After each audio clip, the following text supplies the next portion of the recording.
2 daqiqa vaqtingiz bormi? Bismillahirrohmanirrohim. Bilamizki, har bir inson o'z kun tartibini uyqudan uyg'onishdan boshlaydi.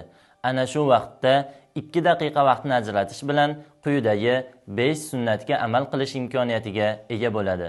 Ular quyidagilar: uyqu va dangasilik asoratini yuzdan qo'l bilan aritmoq va quyida ekranlaringizda ko'rib turgan duoni aytmoq. Ya'ni Alhamdulillahillazi ahyana ba'dama amatana va ilayhin nushur. Bizni o'ldirgandan so'ng qayta tiriltirgan Alloh taologa hamdlar bo'lsin. Qayta tirilish uning huzurigadir.